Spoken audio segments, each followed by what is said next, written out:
Welcome to another live episode of Halftime Adjustments. It's your host, Eddie Arnell, and both of my gentlemen here with me tonight, Mr. J. Lou and G. Witt. What's going on, fellas? Tighten up, baby. Tighten up, baby. fellas. Did y'all take your blood pressure medicine today? First off, I took it early this morning. Needed every bit of it too. I kind of felt bad. Y'all know I got a newborn over here, so my little 8-week-old got to experience his first Titan game with me and me holding him. And poor guy, his heart probably was palpitating too. Palpitations. Yeah, he had palpitations too. Nah, I about jacked up my shoulder jumping up on that doggone 60-yard run. Not the new shoulder. New shoulder, man. Hey, man, go ahead. Had to sit back down and just hold it. Hey, man, what a day. What a football game. What a performance, second half performance, I'm going to say it that way. And, I'm trying to give everybody a chance to get in so we can start talking about the game. I don't want to get too far into it first, but, y'all come on in and join us. Get your comments in, your questions. Keep them coming. And thank you for joining us tonight for this episode of Halftime Adjustments. If you were watching the game, which you should have, if you're a Titans fan, you should have been all in this game. Some of the things coming in, fellas, we wanted to see what Vrabel was going to do. We all agreed last week, and then during the week, this would probably be one of his best coaching jobs coming off this last loss because of how bad the play was on both sides of the ball. You wanted to see if Taylor Lewan was going to come back out and redeem himself. Well, he didn't even get to play this week because he injured himself in pregame. And didn't look good if y'all saw it. It looked like the knee kind of buckled on him, which was the surgically repaired knee. And on some turf, which, it could be a problem. But anyway, you want to see that. You want to see what Vrabel was going to do to change it up. Will the offense be in sync was one of the questions you wanted to get answered. Will the defense tackle better? Will they cover better? Will they overall play better? Well, as all you know, the Titans win in a walk-off by big Randy Bullock, 33-30 in overtime. Your thoughts on the games, fellas? Let's start with you, G. Witt. PK 14, man.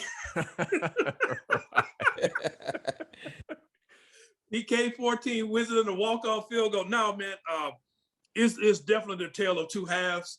And my reaction in both halves was the same. I was so ticked off in the first half, man. I'm not even gonna front. I was mad at the coaching staff. I was mad at the players. I'm like, what are you guys doing? Right. And I have to give credit where credit is due. They went in the halftime, made adjustments, man. It came out, and actually, I would say this looked like Vrabel kept his fingers out the pie. He did. and you saw the king get rolling. Right. And to me, that was it. Once the king got rolling, that fired the offense up. They were ready to go then. And play action. Let's call it what it is. Play action. They finally got that going. Yeah, and I'm gonna come to you in 1 second, J. Lou. I was kind of surprised that Downing didn't hit that right off the bat because you already saw Jamal Adams in the box. They had 8 in the box, 9 in the box. Wasn't even considering the pass, in the beginning of the game, and he was hesitant to throw the play action early. But once, like you said, G, once they start opening up the play action, the run lane started getting open. And J. Lou, so give me your thoughts on this game today, sir. First of all, I think, credit to Vrabel. I'm like you, G, with that first half, didn't want to watch it. I thought where he messed up being a head coach, if I'm not mistaken, we might have had 1, if not 2 timeouts at the end of second quarter. Mm-hmm. And I think we should have called a timeout to gather the defense because we were on our heels. Mm-hmm. Russell Wilson then went halfway down the field in 10 seconds. And to me, that's what the head coach should have did.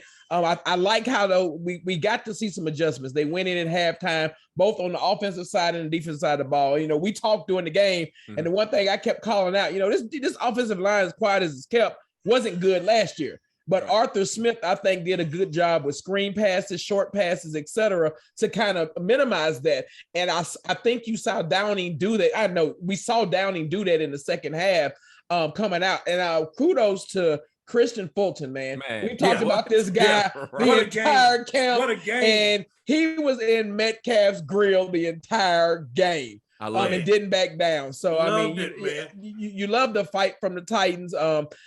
Credit to Tannehill. He took a couple shots, had that one fumble, but he played some solid ball. Almost 350 yards passing, and then the King. The game never got out of hand, even when we were down 24-9.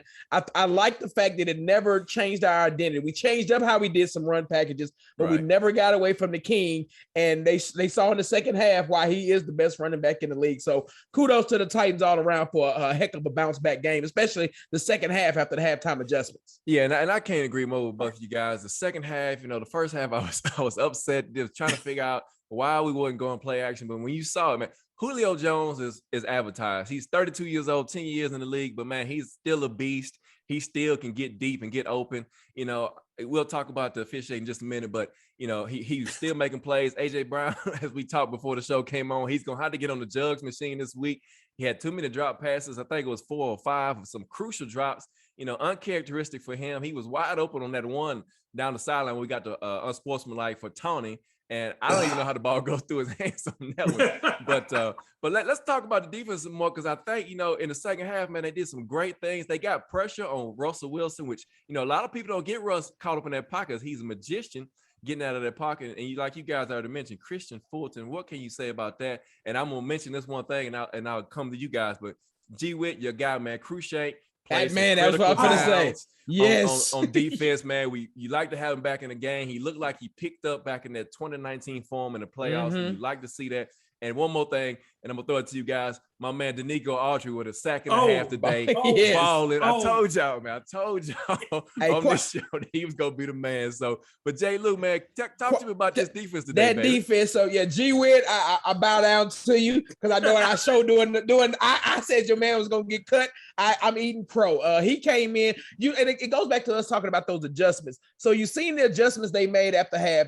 The rookie Molden's gonna be great. I think we all can agree on that. Yeah. He just probably ain't up to speed yet. So they pull him out, put Jackson in. You see McDougal get benched, and more Cruikshank playing in the second half. Right. And they were flying. To your point, we had containment. It did not look like Kyler Murray out there like we saw last week. Credit to my guy, his name's slipping, Bud Dupree. Bud Dupree did a great job containing the edge, if you look at it. And then the Big Jeff, he was punking their linemen all day long. So whatever they went in at halftime, and again, I think it's you see you see a D coordinator having his fingerprints on it, because we started getting more aggressive. The first half, we're giving 10-yard, 12-yard cushion. That's the 2020 Titans. Right. You've seen us come out and challenge more. And again, kudos to Fulton. My one issue I got with defense, somebody this week, starting tomorrow, has got to go to Foot Locker, Foot Action somewhere, and get Jack Rabbit some cleats. He's got to get some shoes that work, man. I mean, he's the only one slipping. They all on the same field, and he's the only one slipping. But hats off to the defense, man. When you look at the scoreboard and you see 30 points gave up, you take away the 2 deep 68-yard touchdown passes, and this defense really played. I really think we were 34% on third down. Right. So we were getting off the field on third down on those crucial ones. So I mean, this was a tale of two halves, and kudos to the defense. Hey G, talk to me about. I'm gonna let you go. Talk to me about the adjustments that Bowen made, because we played a lot more zone in the first half, and you saw him start playing some man press coverage, getting in the receiver's face. Talk to me about that, G, because I know you saw it, man. It was beautiful to watch in that second half. Man, that was the thing. That was the whole difference, because you saw it happening with. Let's just be honest about it. One of the reasons why Seattle struggled on third down was the press coverage, keeping everybody in front. Nobody was open. Man, here we go. And the thing was, you saw that, and that's when you saw the pressure really getting to Russ. Okay, right. So you see going on, but I would say bringing Cruikshank in, put extra speed on the field. All of a sudden now you don't have everybody running free. Right. And that was the biggest difference. Exactly. And man, still freezing up. Yeah, that's okay. That's okay. But like I said, man, you like the front. They were getting pressure with the front four. Bud Dupree, Danico Autry, the guys that we picked up to free agency in the offseason. Harold Landry really great job. Harold Landry played well. I still don't like him in coverage as much as he was today. I'm not really sure why they continue to do that, but he did play good. I guess they were disguising some things, but again, that defensive front, man, to me made a difference in this game as far as this second half comeback. Hey, go ahead. One other thing. Long. Okay, cool. David he Long throws Jr. it. David Long Jr. Yeah, Oh, David yes. Long Jr. What David a Long day Jr. for starting him. inside linebacker. We saw that in the preseason, though. We saw did. when he was on the Yeah. field with speed, it was better, and he lived right up to it today. Exactly. Yeah, absolutely. Exactly. Absolutely. But you got to tip your hat to the defense, man. You only gave up 6 points in the second half.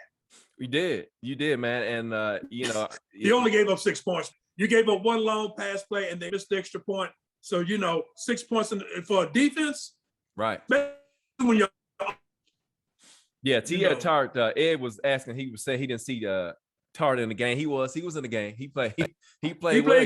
You got to give, like I said, you got to give a credit to the defensive front, man. They was able to get pressure on Russell Wilson and make him, try to step up in their pocket, and they were closing. They did a great job in the rush lanes today. I can't say that enough. Yes. Maintaining him, because a lot of broken plays that he makes, man. He's excellent at that. And again, I can't speak enough about this defensive front. On the offensive side of the ball, I'm gonna tell y'all something, man. Michael Pruitt. What a day for Michael Pruitt, man. He proved. I mean, that was.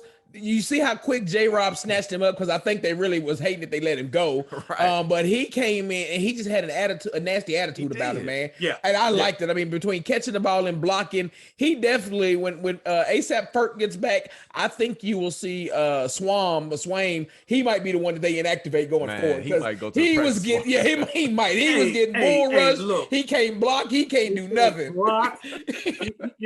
That one play where Bobby Wagner just came on in. I'm like, Swain, what you doing, man? Right. Make the block, chip him or something. Yeah, Deion Weaver did play today. He just wasn't on the field a lot, but just special teams mainly.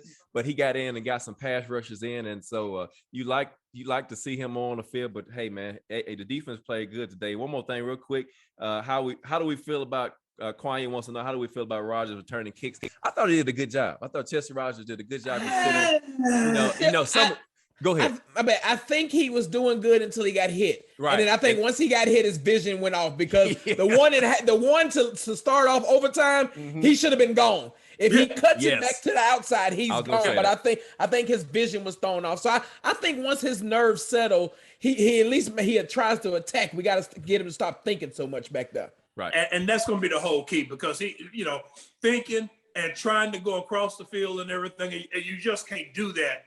Running back kickoffs and punch, man. You got to see the hole, take it, and go. You can't just run across the field and everything, because you're going to have time to do that. But over the net, though, man, I just thought overall, like I said, it was a tale of two halves, man. That second half was something to behold, offensively and defensively. I could not believe that we gave the ball to the Seahawks with 4 minutes and some odd seconds left to go in the game, and held them to a 3-and-out. Right. That credit Bowen and his defense, man. He did a great job in the second half. He made some adjustments, and did a great job, man. And if you think about that drive, if I'm not mistaken, the third down on that drive was a short third down. It was like a 3rd and 4. Right. Because they hit it with the quick pass the first down. So I mean, credit 3rd and 4 and stopping them, because again, what you said, Ed, we was in press defense. Right. Yeah. Exactly. Playing up, and I like that, because Seattle, they like to throw those little quick bubble screens some, and the tackling was great today. Other than the mold and running, it was better. Yeah, I'm gonna say great compared to last week. So yeah, but I'll give you that. Yeah, but other than mold and running into McDougal on that long pass to Lockett, it wasn't bad. You held the Seahawks to 4 for 12 on 3rd down, after giving up over 50% last week to the Cardinals. And so better job for the defense, man. I just can't say enough. And I love the pressure of able to rush 4 people and get pressure on Russell. That is a drastic improvement. So far, the free agents that we picked up are paying off so far. And they've already played better than the 2 on defense last year. That's right. Yeah, absolutely. Hey, better. It wasn't nowhere but up, right? Right. Wasn't nowhere but up. The Titans put up 532 yards of offense. You got to give credit to Quisenberry and Sambrelo, man, for coming in, holding up the edges. Seattle, they play a lot of quarters defense, don't really blitz a whole bunch, but when they do, they like to bring Wagner. You saw that. They like to bring Jamal Adams. You saw that. But overall, I think they held up pretty good. Tannehill, like you said, took some shots. The interior of the line is going to do better. Jones and Davis really missed a blitz and got Tannehill killed by Bobby Wagner. Nate Davis didn't get the switch on the stunt. No, but anyway, but yeah, it's a great day for the two-tone blue, man, and what a way to fight in the second half to come back, man. We got a lot of comments coming through, and so. Yeah, I like Taylor. I like that as well. Attitude adjustment from last week. These guys were mad. They were pissed off because of what they put on the field last week. And again, the defense played well on the run game. Shut Chris Carson down, 13 carries for 31 yards, 2 touchdowns.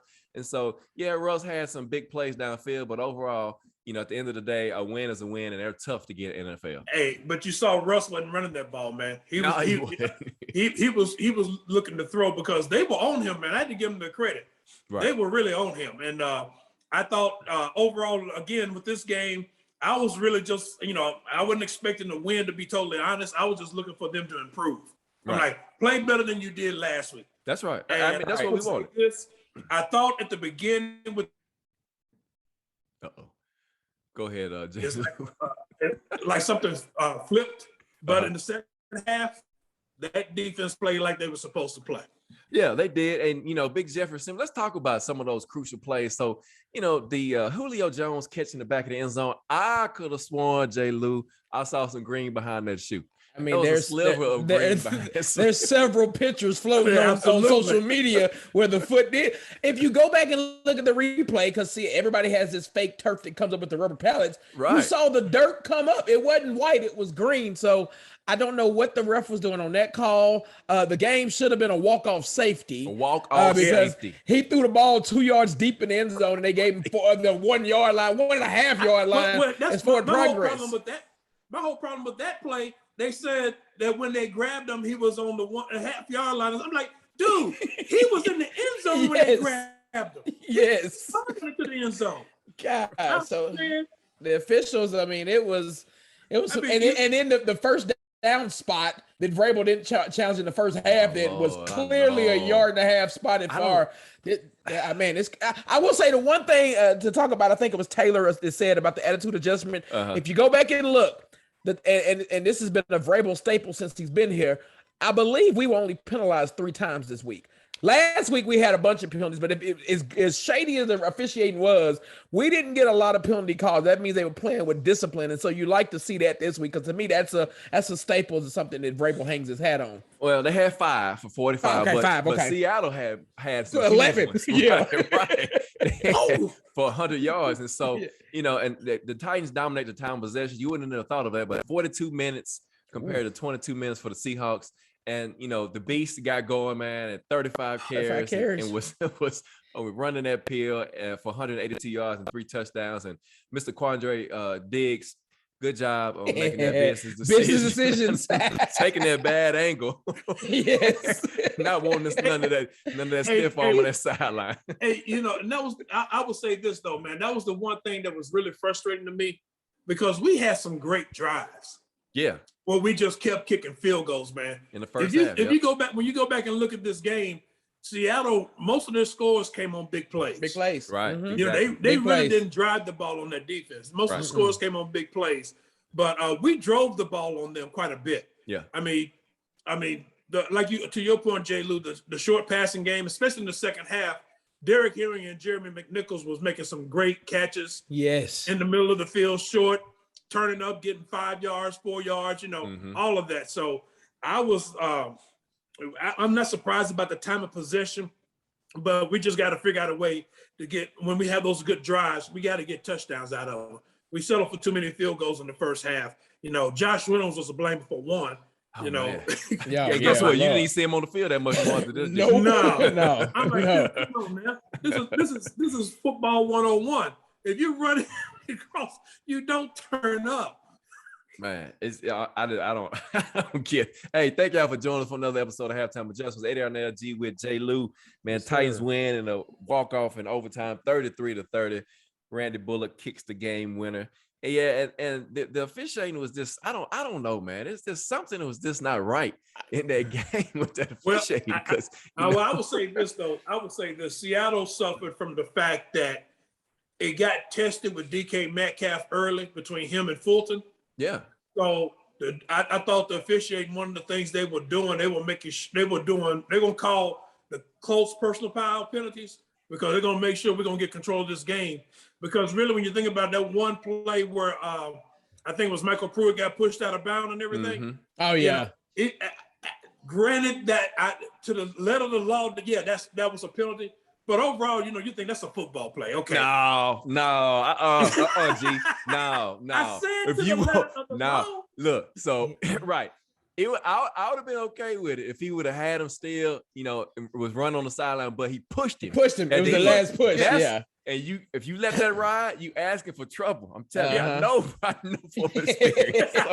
So I didn't say it like that. But anyway, you're right. Go ahead. But again, you just saw it, the taunting penalty. Mm-hmm. With the same thing. Because your boy Jabbar, Mr. Gold Jacket, he was killing me on that one. Oh, James Lawton, he was killing me. Oh, but I was like, when it happened, and my wife was looking at it, she's like, "What?" I said, "Taunting." Yeah. I said, "You can't do that." That was a letter. If he would have just turned to the crowd, he's okay. But he would have been fine, but he turned to the player. Yeah. And like I told my wife, I said, because the game has been so chippy, they're not going to let that one slide. Yeah, and that's what I'm saying. When you have stuff like that, the Michael Pruitt incidences, you got to throw your flags. You got to throw the taunting flags. Yeah, because you don't want it to get out of hand. Because that's what you don't want is a brawl on the field because tempers are getting flared. Because Seattle, they were on top of us the first half, but we punched back in the second half and punched them in their mouth. And so now they like, oh, now they win a fight. That's right. Now they know they fight, and they let Derrick Henry get loose, and now they like, oh man, you can look at the head coach. I can't his name. Pete Carroll. You can see Pete Carroll's face in that second half. He's like, we got him started. We got him started. Got him warmed up. He knew. Right. So G win his internet connection tonight. So the Titans go to 1-1. The Seahawks fall to 1-1. If you look across the landscape of the NFL, the AFC South, the Texans lose to the Browns today. Of course, the Colts lost to the Rams, and Jacksonville loses to Denver today. And so the Titans are, technically right now in first place, tied with Houston at 1-1, and the other two teams are 0-2. And so going into the next week, guys, big home game against the Indianapolis Colts. They come into town. Carson Wentz left today with an injury. Not really sure how bad it was. It was an ankle injury, I believe. And it's going to be a tough division game. Always tough. Yeah, yes, always tough. Colts defense is bar none. They're tough against the run. They had a tough day today, but they pretty much played the run pretty well.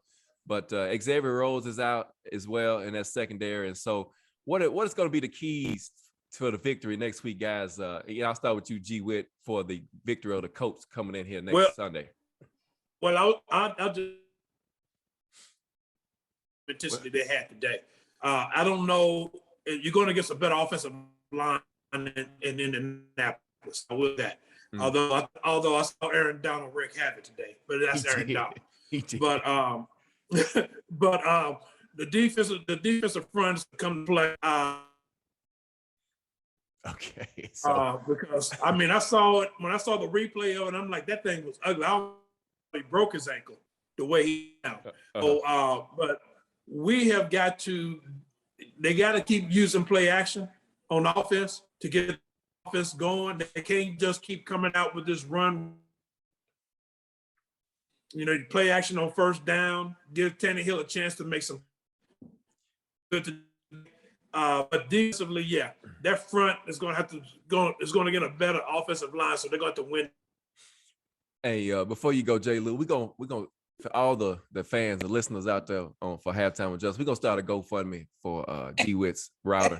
We're gonna get him a new router, new modem. Okay, we're gonna give y'all a link so y'all can donate. You were trying to figure that out this morning because it was messing up this morning. I was like, what the?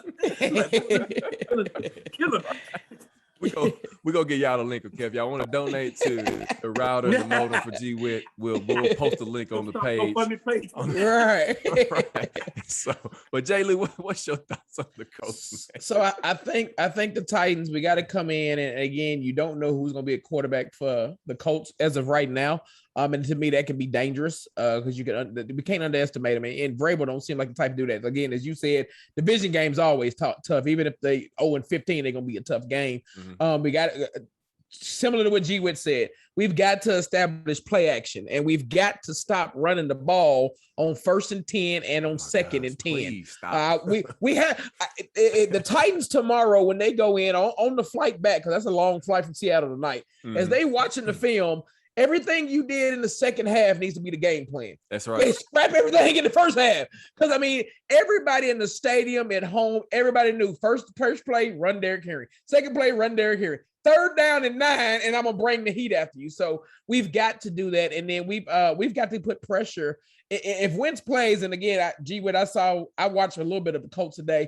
Their offensive line, there's plays to be made on their offensive line. I think they've started. Their offensive line is still good, but I think you can get to them. And if we can just get that pressure on there, we can control it. But we've got to come out with a lot of intensity. And again, it's a hard game to play. And the unsung hero that I think today that nobody mentions it had to rear its head next week, special teams. If we think about it, we never did kick too many kickoffs through the end zone. Right. We dribbled them short to make them run. And I thought the coverage on kickoff coverage for the Titans was excellent. Yeah. Outside of the one missed field goal, and outside of as Jimmy pointed out, bad luck on the attempted block. Special teams overall, I think, as a unit played well. So if that unit can play well and continue to flip the field and everything for us, I think the Titans can come out with a W. But again, I will tell you, the second half too, if you go back and look at it, we saw a lot more of what I've been preaching about, running the ball out of 3 wide sets. Yes, sir. Yes, sir. Absolutely. Yes, sir. And it was working. Even running out of shotgun. Right. Yes, out of shotgun. So if we continue to do that again, because to me, the Colts are a little faster on defense than what you saw today from Seattle. Right. And so we've got to kind of counter that. But I think that's some of the keys to a victory next week. Right. You got Darius Leonard. You got DeForest Buckner. You got those guys up front, Bobby Orinke and Quiddy Payne. So it's going to be a tough game. Grover Stewart up front. You got a solid front. They only gave up 100 yards rushing to 2 running backs. Sony Michel had 10 for 46, and Darrell Henderson had 13 for 53.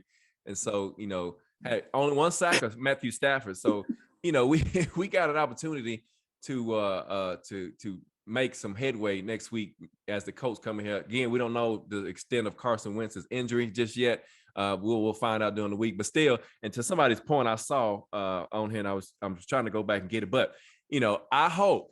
We got a history, G Witt. We talked about this on the show previously about how we play against these backup quarterbacks and these guys we never faced before. But I think now we got a different mindset with this defense and not playing so soft, I would hope, when you got a different guy at quarterback instead of your starter.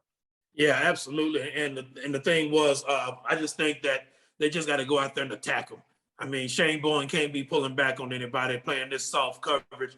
That soft 10-yard cushion they're giving the receivers and everything was driving me up the wall. So I'm like, you got to come back and play a little bit more aggressive than that. And that makes me wonder. I mean, again, I think Vrabel had his hands in it a little bit in the first half, and then definitely did in the second half. But if you show press, you went out and you built this team because you wanted these cornerbacks because you want to run a press style. And you've done that all preseason when they were gelling and doing good. Then you come out the first game in the first half of this game and 12-yard cushions. I mean, you're asking your corners to make a one-on-one tackle, and if the tackle's missed, the yak for the receiver is going through the roof. So I agree with you, G. We've got to be in a form of press, and even if you play zone, you can press and play zone as well. So we can't have the cushions on this team. Well, you saw that when they played zone, man, they didn't get no more than like a 5-yard cushion or anything. At all, right? And so that kept everything in front of them. So that was really, like I said, that you got to do that. I mean, come on, it's like I said, because I'm just gonna call it like it was. In the first half, I said it. We were conversing. They were playing dumb football. They were just playing dumb football. There's no ifs, ands, or buts about it. It was just dumb. So obviously, they actually looked at what they were doing from a coaching standpoint and made the changes. And you saw the players react to those changes, playing a lot more aggressive. With the exception of that one blown coverage, the defense just played lights out in the second half. You just had to give them their props. Yeah.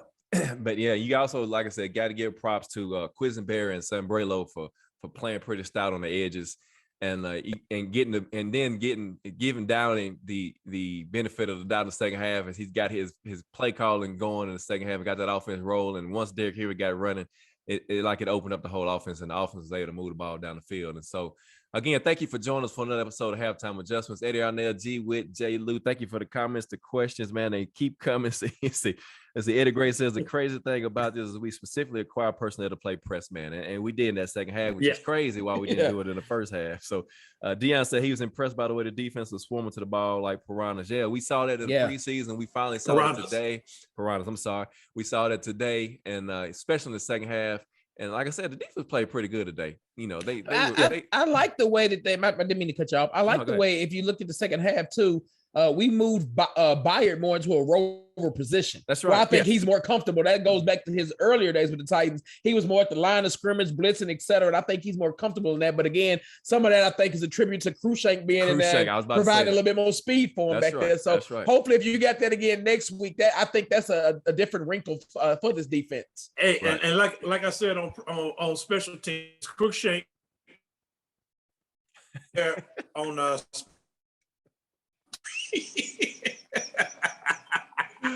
oh yeah, Cruikshank. I know he's gonna say being the gunner, him and Racing McMath on the gunners there. They provide some good coverage, get down there with speed. So. Yeah, Cruikshank is a key on special teams, man, on kick coverage. So hey, Will said don't be a great fan with bad internet, G. Witt. Come on. Yeah, man. I know, man. I know. And the funny thing about it, this has been going on for a long time. We thought we had it fixed, but obviously not. The ghost of G. Witt lives on. Yeah.